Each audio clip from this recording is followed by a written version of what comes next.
તારીખ 24/10/25 રોજ Fatehganj police station વિસ્તારમાં એક બાળક નામે અનમોલ રાજેશભાઈ પાઠક ગુમ થયાની હકીકત પોલીસ સ્ટેશન આવી અને એમના પિતા દ્વારા જાહેર કરતા આ કામે 137 બીએનએસની કલમ અંતર્ગત ફતેગંજ પોલીસ સ્ટેશનમાં અપહરણનો એક ગુનો દાખલ કરેલ. ગુનાની ગંભીરતાને ધ્યાનમાં લઈ અને મેદાન police commissioner sir, additional CP Bina Patil મેડમના માર્ગદર્શન અને સૂચના મુજબ મારી ટીમ, જેમાં ફતેગંજના ઇન્ચાર્જ પીઆઈ મિયાત્રા અને એમની સાથે પોલીસ સબ ઇન્સ્પેક્ટર વસાવા અને બીજા 4 કર્મચારીઓ દ્વારા આને શોધી કાઢવા માટે પ્રયત્ન શરૂ કરવામાં આવેલો.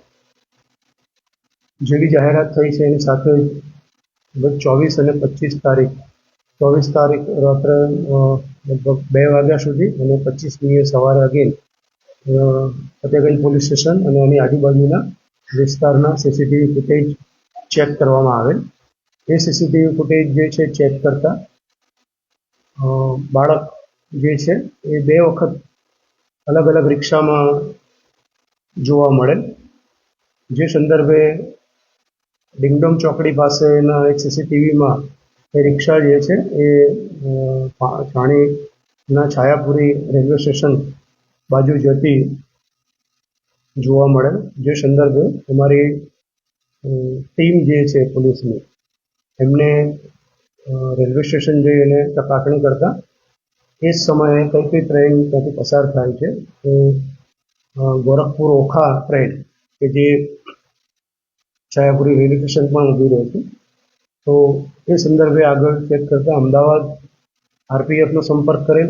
અમદાવાદ ટીમ ગયા પછી આરપીએફ સાથે સંકલન કરી અને ટ્રેન દ્વારકા જ્યાં પહોંચી ત્યાંથી ત્યાંના આરપીએફ સાથે સંકલન કરી અને સીસીટીવીમાં એવી હકીકત જણાવેલ કે બાળક દ્વારકા મુકામે પહોંચેલ છે. જેને ધ્યાનમાં રાખી અને અમારા 2 પોલીસ કોન્સ્ટેબલ નામે મુકેશ દેસાઈ અને મિલન જોશી બંનેને અમે અહીંથી તાત્કાલિક રવાના કરી.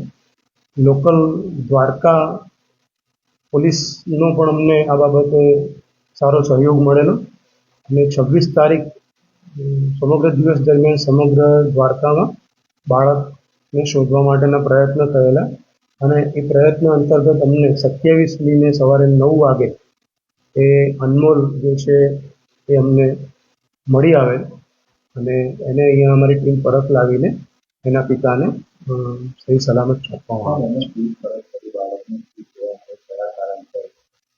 બાળક જે છે એ 14 વર્ષનું છે અને કેન્દ્રીય વિદ્યાલયમાં અભ્યાસ કરે છે. એના પરિવારમાં એને કોઈ ઠપકો આપ્યો તો એને માઠું લાગ્યા પછી એ પોતાનું ઘર છોડી અને જતો રહ્યો. અમારા માટે ચેલેન્જિંગ એ પણ હતું કે એની પાસે કોઈ મોબાઈલ પણ ન હતો, પરંતુ હ્યુમન ઇન્ટેલિજન્સ અને સીસીટીવી કેમેરાના મારફતથી સતત 72 કલાક સુધી અમારા ફતેગંજના પોલીસના સ્ટાફના જવાનોએ મહેનત કરી અને બાળકને શોધી અને એના પરિવારને બહાર આવ્યો.